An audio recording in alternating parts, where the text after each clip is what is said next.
ಬಡವರು ನಮ್ಮಂಥವೆಲ್ಲ ಮಧ್ಯಮ ವರ್ಗದವ್ರ ಪರಿಸ್ಥಿತಿ ಹೆಂಗಾಗ್ಬಿಟ್ಟಿದೀವಿ ಅಂತಂದರೆ ತಲೆ ಮೇಲೆ ತಟ್ಟು ಹಾಕ್ಕೊಂಡು ಕೂತ್ಕೋಬೇಕು, ಇಲ್ಲ ಹೊಟ್ಟೆ ಮೇಲೆ ಹಸಿ ಬಟ್ಟೆಯನ್ನು ಇಟ್ಕೊಂಡು ಕೂತ್ಕೊಳ್ಳೋ ಪರಿಸ್ಥಿತಿಗೆ ಬರುತ್ತವೇನೋ ಅಂತ ಅನಿಸ್ತಾ ಇದೆ. ಯಾಕೆ ಅಂತ ಹೇಳ್ತೀನಿ. ಒಂದು ಕಡೆಗೆ ಯುದ್ಧ ನಡೀತಾ ಇದೆ, ಅದರ ಪರಿಣಾಮವಾಗಿ ಆರ್ಥಿಕವಾಗಿ ಯುದ್ಧ ಈಗ ಅನೇಕ ರಾಷ್ಟ್ರಗಳಲ್ಲಿ ಆಗ್ತಾ ಇದೆ, ಭಾರತದಲ್ಲೂ ಆರಂಭ ಆಗಿಬಿಟ್ಟಿದೆ. ಅದರ ಮಧ್ಯದಲ್ಲಿ ಕೇಂದ್ರ ಒಂದಿಷ್ಟು ನಿಯಮಗಳನ್ನು ತರ್ತಾ ಇದೆ. ಹಣಕಾಸಿನ ವ್ಯವಹಾರಗಳಲ್ಲಿ ರಾಜ್ಯ ನೋಡಿದರೆ ಒಂದಿಷ್ಟು ದರಗಳನ್ನು ಏರಿಕೆ ಮಾಡ್ತಾ ಇದೆ. ಎಲ್ರಿಗೆ ಹೋಗಬೇಕು ನಾವು? ಇರೋರೇನೋ ಉಳ್ಳವರು ಏನೋ ಮಾಡ್ಕೊಂಡ್ಬಿಟ್ರು. ಬರುವಂಥ ದುಡ್ಡಲ್ಲಿ ಜೀವನ ಸಾಗಿಸುವಂಥವ್ರ ಕತೆ ಹೇಳಿ. ತಿಂಗಳ ಸಂಬಳ ಬಂತು, ಹಿಂಗೆ ಹಿಂಗೆ ಹಿಂಗೆ ಅಡ್ಜಸ್ಟ್ ಮಾಡ್ಕೊಂಡಿರುವಂಥವ್ರಿಗೆ ಈ ರೀತಿ ಹೊರೆ ಆಗಕ್ಕೆ ಶುರು ಮಾಡಿಬಿಟ್ರೆ ಯಾವ ಹೊರೆಯನ್ನು ತಡ್ಕೊಳ್ಬೇಕು? ನಮ್ಮನ್ನಿನ್ನ ಯಾರೋ ಹೊರಗೆ ಬರಬೇಕು ಅಷ್ಟೇ, ಅಂಥ ಪರಿಸ್ಥಿತಿಗೆ ಹೋಗ್ಬಿಡ್ತೀವ ಅಂತ ಅನಿಸ್ತಾ ಇದೆ. ಯಾಕೆ ಅಂತಂದರೆ ಕಾಸ್ಟ್ಲಿ ದುನಿಯಾ ಆಗ್ತಾ ಇದೆ. ಏಪ್ರಿಲ್ ಫೂಲ್ ಅಲ್ಲ, ಈಗ ಏಪ್ರಿಲ್ ಶಾಕು. ಯಾಕೆಂದರೆ ಆರ್ಥಿಕ ವರ್ಷ ಆರಂಭವಾಯಿತು. ಈ ಆರ್ಥಿಕ ವರ್ಷ ಆರಂಭದಲ್ಲೇ ಬಜೆಟ್ನಲ್ಲಿ ಅನೌನ್ಸ್ ಮಾಡಿದ್ದೆಲ್ಲ ಈಗ ಇಂಪ್ಲಿಮೆಂಟ್ ಆಗುತ್ತೆ. ಹಾಗಿದ್ದಾಗ ಏನಿದು? ಆ್ಯಕ್ಚುಲಿ ದುಡ್ಡಿನ ವ್ಯವಹಾರಗಳೆಲ್ಲ ದುಡ್ಡಿರೋ ಅಂಥವ್ರು ತಲೆ ಕೆಡಿಸ್ಕೊಳ್ತಾರೆ, ಯಾಕಂದರೆ ಅದು ವರ್ಗಾವಣೆ ಮಾಡೋರು. ಬಟ್ ಇಲ್ಲಿ ಕೈ ಸಾಲ ಇಸ್ಕೊಳ್ಳೋರಿಗೂ ಒಂದಿಷ್ಟು ಸಮಸ್ಯೆ ಇದೆ, ಅದು ಬರೋಣ. ಹಣಕಾಸು ವ್ಯವಹಾರದಲ್ಲಿ ಭಾರಿ ಬದಲಾವಣೆ ಆಗಿದೆ. ದುಬಾರಿ ದುನಿಯಾ ಆಗ್ಬಿಟ್ಟಿದೆ, ಜೇಬಿ ಕತ್ರಿ ಆಗ್ತಾ ಇದೆ. ನಾನು ಒಂದು ವಾರದ ಹಿಂದೆನೇ ಹೇಳಿದ್ದೆ, ಮಿನಿಮಮ್ 5,000 ರೂಪಾಯಿ ಅಂತೂ ಎಕ್ಸ್ಟ್ರಾ ಜೇಬಲ್ಲಿ ಇಟ್ಕೊಳ್ಳಿ ನೀವು, ನಿಮ್ಮ ದುಡ್ಡಿನ ವ್ಯವಹಾರಗಳಲ್ಲಿ ಖರ್ಚು ಎಕ್ಸ್ಟ್ರಾ ಆಗುತ್ತೆ ಅಂತ ಹೇಳಿ. ಮೊದಲಿನಂತೆ ಈಗ ಕ್ಯಾಶ್ ವಹಿವಾಟು ಇರೋದಿಲ್ಲ. ಕ್ಯಾಶ್ ವ್ಯವಹಾರದ ಮೇಲೆ ಹದ್ದಿನ ಕಣ್ಣಿಟ್ಟಿದ್ದಾರೆ. ಈಗ ಹೊಸ IT ನೀತಿ ಬ್ಯಾಂಕಿಂಗ್ ಕ್ಷೇತ್ರದಲ್ಲೂ ಕೂಡ ಬದಲಾವಣೆಯನ್ನು ಮಾಡಿಕೊಂಡಿದ್ದಾರೆ. ಪಬ್ಲಿಕ್ ಟಿವಿಯಲ್ಲಿ ಏಪ್ರಿಲ್ ಶಾಕ್ನ ಫುಲ್ ಡೀಟೇಲ್ಸನ್ನು ನಿಮ್ಮ ಮುಂದೆ ಇಡ್ತಾ ಇದ್ವಿ. ಇನ್ಮೇಲೆ ಏಪ್ರಿಲ್ ಫೂಲ್ ಅಲ್ಲ, ಇನ್ಮೇಲೆ ಏಪ್ರಿಲ್ ಶಾಕೇ.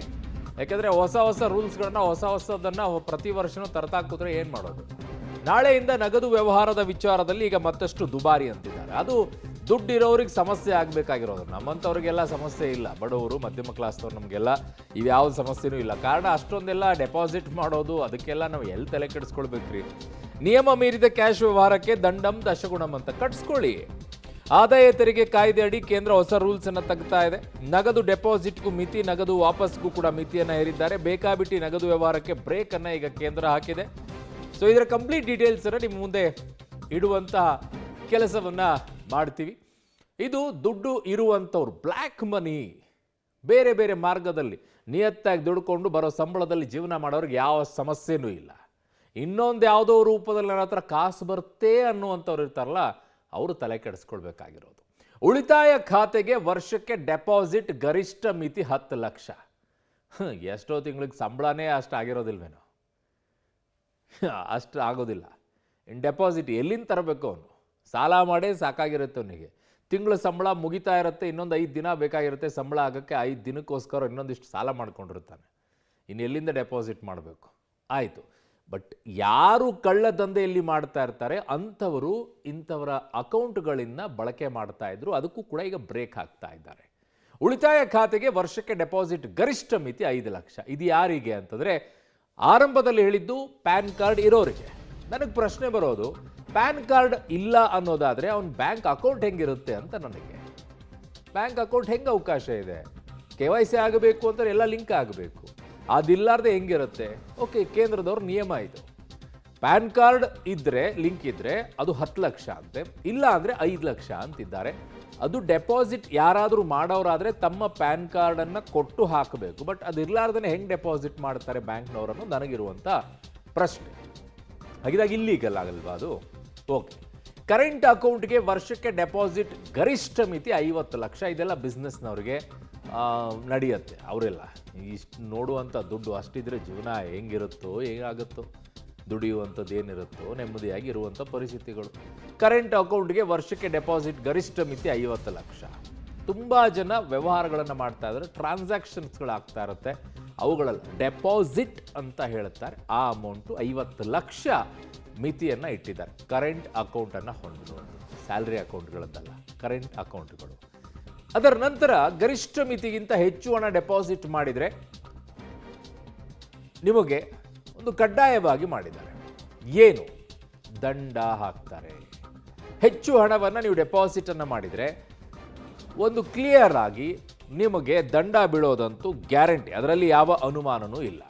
ಯಾಕೆ ಅಂತ ಅಂದರೆ, ಎಲ್ಲಿಂದ ಬಂದಿದೆ ಅನ್ನುವಂಥದ್ದು ಬೇಕಲ್ಲ, ಸ್ಪಷ್ಟನೆಯನ್ನು ಕೂಡ ಕೊಡಬೇಕಾಗತ್ತೆ.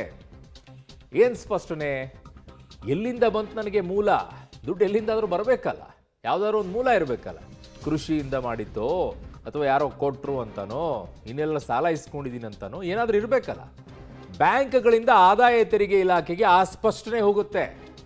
ಇಂಥವರು ಹಿಂಗೆ ಡೆಪಾಸಿಟ್ ಮಾಡಿದ್ದಾರೆ, ಅವ್ರು ಕೊಟ್ಟಿರುವಂಥ ಸ್ಪಷ್ಟನೆ ಇದಿದೆ, ಇದನ್ನು ನೀವು ಕನ್ಸಿಡರ್ ಮಾಡಿ ಅಂತ ಹೇಳಿ. ಅದು ಡಿಪೆಂಡ್ ಅಪಾನ್ ಆದಾಯ ತೆರಿಗೆ ಇಲಾಖೆಗಳು. ಅವ್ರು ಹೆಂಗೆ ಕನ್ಸಿಡರ್ ಮಾಡ್ತಾರೆ, ಏನು ಮೂಲ ಅನ್ನುವಂಥದ್ದು ಅವರು ವೆರಿಫಿಕೇಷನ್ ಆಗುತ್ತೆ. ಅಲ್ಲೇನಾದರೂ ವೆರಿಫಿಕೇಷನ್ ಕರೆಕ್ಟ್ ಆಗದೆ ಇದ್ದರೆ ಆಗ ದಂಡದ ರೂಪದಲ್ಲಿ ನಿಮಗೆ ಬೀಳುತ್ತೆ. ಎಷ್ಟಪ್ಪ ದಂಡ ಅನ್ನುವಂಥದ್ದನ್ನು ನೋಡಬೇಕಾಗತ್ತೆ. ಮಿತಿಗಿಂತ ಹೆಚ್ಚು ನಗದನ್ನು ಪಾವತಿಸಿದ್ದಲ್ಲಿ ITಗೆ ಸ್ಪಷ್ಟನೆಯನ್ನು ಕೊಡಬೇಕಾಗತ್ತೆ. ಇಂತಹ ಮೂಲದಿಂದ ಬಂದಿರುವಂಥ ಹಣವನ್ನು ನಾನು ಡೆಪಾಸಿಟನ್ನು ಮಾಡ್ಕೊಳ್ತಾ ಇದ್ದೀನಿ, ಸೊ ಹಾಗಾಗಿ ಅದನ್ನು ITಗೆ ಸ್ಪಷ್ಟನೆಯನ್ನು ಕೊಡಬೇಕು. ಆಗ IT ಡಿಸೈಡ್ ಮಾಡುತ್ತೆ ಇದನ್ನು ಹೇಗೆ ಕನ್ಸಿಡರ್ ಮಾಡಬೇಕು ಅಂಥೇಳಿ.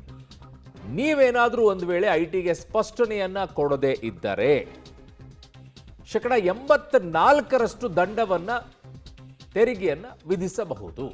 ಅಂದರೆ 100 ರೂಪಾಯಿ ನಿಮ್ಮದು ಹೆಚ್ಚಿಗೆ ಆಗಿದ್ರೆ ಅದರಲ್ಲಿ 84 ರೂಪಾಯಿಯನ್ನು ದಂಡದ ರೂಪದಲ್ಲಿ ಹಾಕ್ಕೊಳ್ತಾರೆ. ಇನ್ನೊಂದು 16 ರೂಪಾಯಿ ನಿಮ್ಮ ಕೈಗೆ ಸಿಗುತ್ತೆ. ದಂಡ ತೆರಿಗೆ ಬರುವಂಥ ಅಮೌಂಟಲ್ಲಿ 16 ರೂಪಾಯಲ್ಲಿ ಅದಕ್ಕೆ ಮತ್ತೆ ತೆರಿಗೆನಾ ಬರುತ್ತೆ. ಎಷ್ಟು ಅಮೌಂಟ್ ಅನ್ನೋದು ಸಣ್ಣ ಪುಟ್ಟದ್ದೆಲ್ಲ ಅಲ್ಲ, ಇವೆಲ್ಲ ನಡೆಯುವಂಥದ್ದು ವ್ಯವಹಾರಗಳು ಕೋಟಿ ಲೆಕ್ಕದಲ್ಲಿ ಲಕ್ಷಗಟ್ಟಲೆ ನಡೆಯುವಂಥ ವ್ಯವಹಾರಗಳು. ಬಡವರು ಮಧ್ಯಮ ಕ್ಲಾಸ್ನವರಿಗೆಲ್ಲ ತಲೆನೇ ಕೆಡಿಸ್ಕೊಳ್ಬೇಕಾಗಿಲ್ಲ. ಯಾಕಂದರೆ ಅವರ ವ್ಯವಹಾರಗಳಾಗೋದೇ 1000 ರೂಪಾಯಿ. ಇಲ್ಲಿನ ಲಕ್ಷದ್ದು ಎಲ್ಲಿಂದ ಬಂತು? ಮನೆ ಕಟ್ಟಬೇಕಾದ್ರೆ ಒಂದು ದುಡ್ಡು ಬರಬೇಕು ಅಕೌಂಟಿಗೆ, ಅದನ್ನು ಹೊರತುಪಡಿಸಿ ಎಲ್ಲಿಂದ ದುಡ್ಡು ತರಬೇಕು ಅವನು? ಹಂಗಾಗೋದವ್ರು ಅವನು ಯಾಕೆ ಬಡವನಾಗಿರ್ತಾನೆ, ಅವನೇ ಮಧ್ಯಮ ವರ್ಗದಾಗಿರ್ತಾನೆ ಅಲ್ವಾ? ಸೊ ಈ ಪರಿಸ್ಥಿತಿಗಳು ಈಗ ಕಳ್ಳ ಮಾರ್ಗದಲ್ಲಿ ವ್ಯವಹಾರಗಳನ್ನು ಯಾರು ಮಾಡ್ತಾ ಇದ್ರಲ್ಲ ಅವರಿಗೆ ಈ ಸಮಸ್ಯೆ ಆಗುತ್ತೆ. ನನಗೆ ಇಲ್ಲಿರುವಂಥ ಮೂಲ ಪ್ರಶ್ನೆ ಅದಲ್ಲ. ಇಷ್ಟೆಲ್ಲ ನಿಯಮಗಳನ್ನು ತರ್ತಿದ್ದೀರಲ್ವಾ, ನಿಮ್ಮ ಪಕ್ಷಗಳಿಗೆ, ರಾಜಕೀಯ ಪಕ್ಷಗಳಿಗೆ ಏನು ತಗೊಂಡು ಬಂದಿದ್ದೀರಾ ಹೇಳಿ? ನಿಮಗೆ ಕೊಡುವಂಥ ಹೆಸರುಗಳ ದುಡ್ಡನ್ನು ಪಾರದರ್ಶಕವಾಗಿ ತೋರಿಸ್ತಾ ಇಲ್ಲ ಯಾಕೆ? ಇನ್ನು ನಗದು ವ್ಯವಹಾರ ಯಾರು ಹೇಗೆ ಮಾಡಬೇಕು ಅನ್ನುವಂಥದ್ದನ್ನು ಕೂಡ ನಿಮ್ಮ ಮುಂದೆ ಇಡ್ತೀವಿ. ಒಂದೇ ದಿನ ಎಷ್ಟು ಲಕ್ಷಕ್ಕಿಂತ ಹೆಚ್ಚು ಕ್ಯಾಶನ್ನು ಪಡೆಯೋ ಹಾಗಿಲ್ಲ, ಎಷ್ಟು ಸಾವಿರಕ್ಕಿಂತ ಹೆಚ್ಚು ನಗದು ವ್ಯವಹಾರವನ್ನು ಮಾಡೋ ಹಾಗಿಲ್ಲ.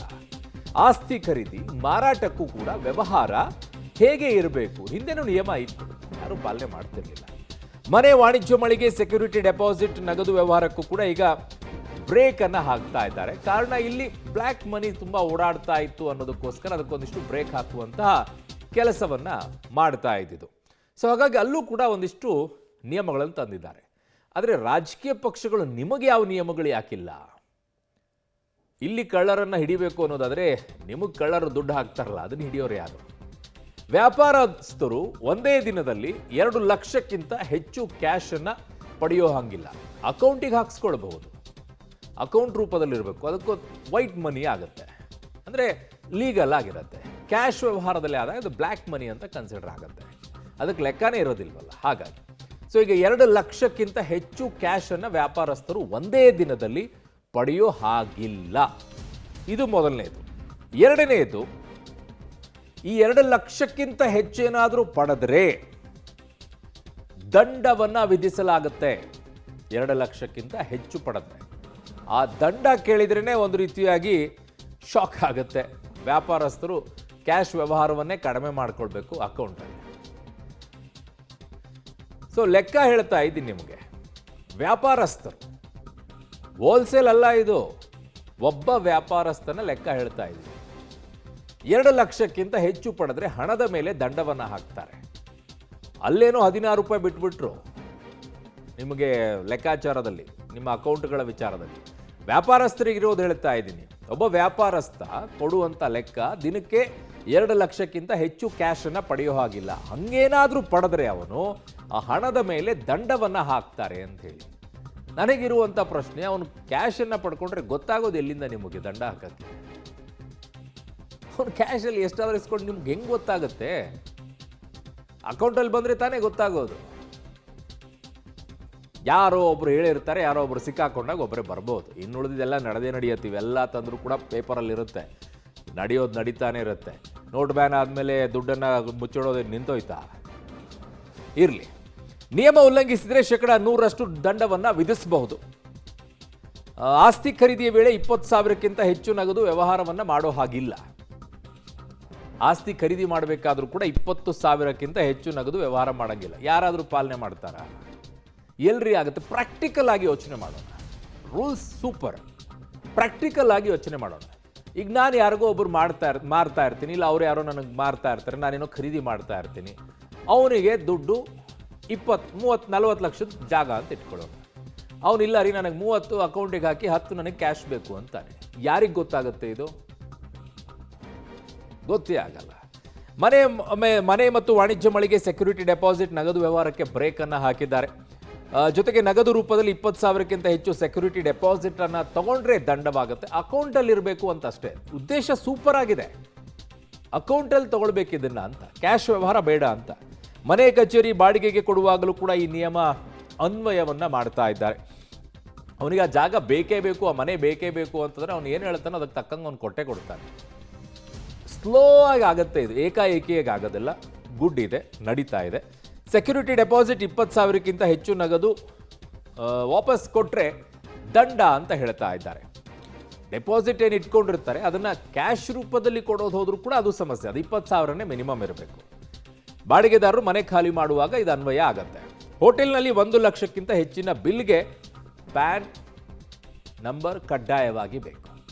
ಹೋಟೆಲ್ನಲ್ಲಿ 1 ಲಕ್ಷಕ್ಕಿಂತ ಹೆಚ್ಚಿನ ಬಿಲ್ಗೆ. ಈಗ ಹೋಗಿರ್ತಾರಲ್ಲ ರಾಜಕಾರಣಿಗಳು, ಬಿಸ್ನೆಸ್ ಮೆನ್ಸ್ಗಳು, ಪಾರ್ಟಿಯನ್ನು ಮಾಡ್ಕೊಂಡಿರ್ತಾರೆ, ಬಿಲ್ ಆಗಿರುತ್ತೆ, ಅವ್ನು ಬಿಲ್ ಕೊಡ್ತಾನೆ, ಕ್ಯಾಶು ರೂಪದಲ್ಲಿ ಕೊಟ್ಟಿರ್ತಾನೆ. ಸೊ ಹಾಗಾಗಿ ಅದಕ್ಕಿಂತಲೂ ಹೆಚ್ಚಾದರೆ ಹಿಂಗಾಗುತ್ತೆ ಅಂತೇಳಿ ಆರ್ಥಿಕ ತಜ್ಞರಾಗಿದ್ದರೂ ವಿಜಯ್ ರಾಜೇಶ್ ಅವರು ಮಾತನಾಡಿದ್ದಾರೆ. ವಿಚಾರದಲ್ಲಿ ಏನು ಹೇಳಿದ್ದಾರೆ ನೋಡೋಣ.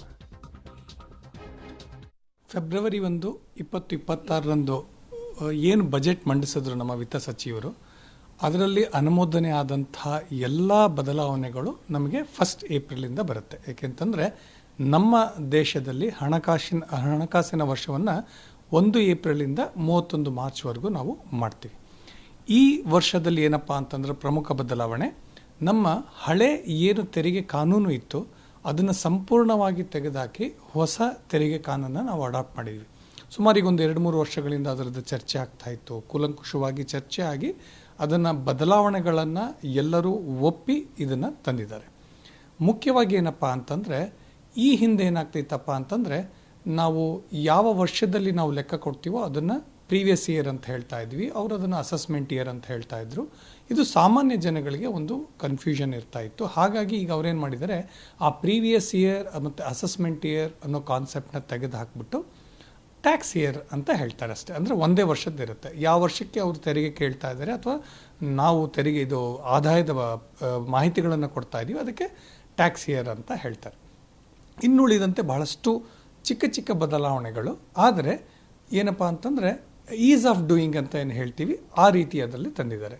ಇನ್ನು ಪ್ಯಾನ್ ನಂಬರಲ್ಲಿ ಏನಾಗಿದೆಯಪ್ಪ ಅಂತಂದರೆ, ಮುಂಚೆ ನಾವು ಆಧಾರ್ ಕಾರ್ಡ್ ಮಾತ್ರ ನಾವು ಕೊಡಬೇಕಾಗಿತ್ತು. ಈಗ ಆಧಾರ್ ಜೊತೆ ಪಾಸ್ಪೋರ್ಟು, ಆಮೇಲಿಂದ ವೋಟರ್ ಐ ಡಿ ಕೂಡ ನಾವು ಕೊಡ್ಬೋದು. ಇನ್ನು ಮಿತಿಗಳಿತ್ತು. ಏನಪ್ಪ ಅಂತಂದರೆ, ಪ್ಯಾನ್ ಕಾರ್ಡನ್ನು ನಾವು ಕಡ್ಡಾಯವಾಗಿ ಕೊಡಬೇಕು ಅನ್ನೋದಿತ್ತು. ಏನಪ್ಪ ಅಂತಂದರೆ, ನಾವು ಈ ಹಿಂದೆ ನಾವು ಯಾವುದೇ ಹೋಟೆಲ್ಗಳಲ್ಲಿ ಏನಪ್ಪ ಅಂತಂದರೆ, ಈ ಸ್ಟಾರ್ ಹೋಟ್ಲ್ಗಳಲ್ಲಿ ಏನೇ ಬಿಲ್ ಮಾಡಿದಾಗ 50,000 ರೂಪಾಯಿ ಮೇಲ್ಪಟ್ಟು ಏನಾದರೂ ಬಿಲ್ ಆದರೆ ಅವರು ಪ್ಯಾನ್ ನಂಬರ್ನ ಕೇಳ್ತಾ ಇದ್ರು.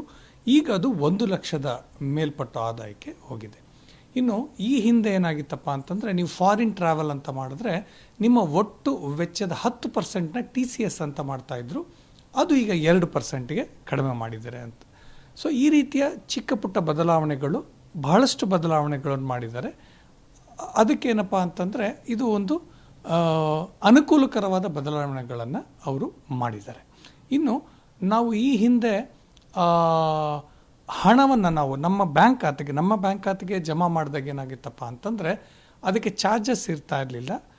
ಈಗೇನಾಗಿದೆಪ್ಪ ಅಂತಂದರೆ ಆ ಮಿತಿಯನ್ನು 10 ಲಕ್ಷಕ್ಕೆ ಏರಿಸಿದ್ದಾರೆ. 10 ಲಕ್ಷಕ್ಕಿಂತ ಹೆಚ್ಚಿನ ಹಣವನ್ನು ನೀವು ಡ್ರಾ ಮಾಡಿದ್ರೂ ಕೂಡ ಅಥವಾ ಡೆಪಾಸಿಟ್ ಮಾಡಿದ್ರೂ ಕೂಡ ನಿಮಗೆ ಕಂಪಲ್ಸರಿ ಪ್ಯಾನ್ ಕಾರ್ಡ್ ಇರಬೇಕು ಮತ್ತು ಕೆಲವು ಚಾರ್ಜಸ್ನ ಅವರು ಹಾಕ್ತಾ ಹೋಗ್ತಾರೆ. ಅದು ಬ್ಯಾಂಕಿಂಗ್ ಅವರು ಆಗ್ತಾ ಇರೋದು, ಇನ್ಕಮ್ ಟ್ಯಾಕ್ಸ್ ಅವರು ಆಗ್ತಾ ಇಲ್ಲ. ಬ್ಯಾಂಕ್ ಅಕೌಂಟಲ್ಲಿ ಏನಪ್ಪ ಅಂತಂದರೆ ಈಗ ಏನು ಹೇಳ್ತಾ ಇದ್ದಾರೆ, ಒಂದು ಪ್ಯಾನ್ ಸಂಖ್ಯೆಯನ್ನು ನಮೂದಿಸೋದು, ಇನ್ನೊಂದು ಚಾರ್ಜಸ್ನ ಮಾಡ್ತಾ ಇರೋದು TCS ಅಂತಂದರೆ 2 ರೀತಿ ಚಾರ್ಜಸ್ ಇರುತ್ತೆ. ಒಂದು ಆದಾಯ ತೆರಿಗೆ ಇಲಾಖೆಗೆ ಹೋಗುವಂಥ ಚಾರ್ಜಸ್ಸು, ಇನ್ನೊಂದು ಬ್ಯಾಂಕ್ ಆ ಖಾತೆಯನ್ನು ನಿರ್ವಹಿಸೋದಕ್ಕೆ ತೆಗೆದುಕೊಳ್ಳುವಂಥ ಚಾರ್ಜಸ್ಸು. ಮೊದಲನೇದಾಗಿ ಈ ಒಂದು ಪ್ಯಾನ್ ನಮೂದಿಸುವಂತಹ ಏನು ಇದಿದೆ, ಮುಂಚೆ 50,000 ರೂಪಾಯಿ ಮೇಲ್ಪಟ್ಟು ಇತ್ತು, SB ಖಾತೆಗೆ 50,000 ರೂಪಾಯಿ ಮೇಲ್ಪಟ್ಟು ಅಂತ ಇತ್ತು. ಈಗ 10 ಲಕ್ಷದ ವಹಿವಾಟು ಮಾಡಿದಾಗ ಏನಾಗುತ್ತಪ್ಪ ಅಂತಂದರೆ ಅದು ರಿಪೋರ್ಟ್ ಆಗ್ತಾ ಹೋಗುತ್ತೆ ಮತ್ತು ಚಾರ್ಜಸ್ TCS ಅನ್ನು ಬರ್ತಾ ಹೋಗುತ್ತೆ. ಈ ಹಿಂದೆ ಏನಿತ್ತಪ್ಪ ಅಂತಂದರೆ ಈ TCS ಅನ್ನೋದು 1 ಕೋಟಿ ರೂಪಾಯಿಗಳಿದ್ದರೆ ಮಾತ್ರ ಇತ್ತು, ಅದು ಈಗ ಬದಲಾವಣೆ ಆಗಿದೆ. ಇನ್ನು ಬ್ಯಾಂಕ್ ಅವ್ರು ಏನು ಮಾಡ್ತಾರಪ್ಪ ಅಂತಂದರೆ ನೀವು ಹೆಚ್ಚು ನಗದನ್ನು ನೀವು ಡೆಪಾಸಿಟ್ ಮಾಡಿದ್ರೆ ನಿಮ್ಮ ಹೋಮ್ ಖಾತೆ ಅಂತ ಹೇಳ್ತಾರೆ, ಅಂದರೆ ಯಾವ ಬ್ಯಾಂಕಲ್ಲಿ ನಿಮ್ಮ ಬ್ರಾಂಚಲ್ಲಿ ನಿಮ್ಮದು ಖಾತೆ ಇದೆ, ಅಕೌಂಟ್ ಇದೆ, ಅದನ್ನೇ ಬಿಟ್ಟು ಬೇರೆ ಬ್ರಾಂಚ್ಗಳಲ್ಲಿ ಮಾಡಿದಾಗ ಒಂದು ಚಾರ್ಜಸ್ ಆಗ್ತಾ ಹೋಗ್ತಾರೆ. ಇಲ್ಲ ಅದೇ ಬ್ರಾಂಚಲ್ಲಿ ನೀವು ಕ್ಯಾಶ್ ಡೆಪಾಸಿಟ್ ಮಾಡಿದಾಗ ಒಂದು ರೀತಿಯ ಒಂದು ಚಾರ್ಜಸ್ನ ಆಗ್ತಾ ಹೋಗ್ತಾರೆ. ಅದು ಬ್ಯಾಂಕಿಗೆ ಸಂಬಂಧಪಟ್ಟಿರೋ ಹಾಗೆ. ಆದರೆ ಇನ್ಕಮ್ ಟ್ಯಾಕ್ಸಲ್ಲಿ TCS ಅಂತ ಮಾಡ್ತಾರೆ, ಅಂದರೆ ಅದು ನಿಮಗೆ ಚಾರ್ಜಸ್ ಅಥವಾ ಲಾಸ್ ಅಂತ ಅಲ್ಲ, ಅವರಿಗೆ ಮಾಹಿತಿ ಹೋಗುತ್ತೆ, ಇನ್ಕಮ್ ಟ್ಯಾಕ್ಸ್ಗೆ ಮಾಹಿತಿ ಹೋಗುತ್ತೆ. ಅಂದರೆ ನೀವು ಇಷ್ಟು ಕ್ಯಾಶ್ನ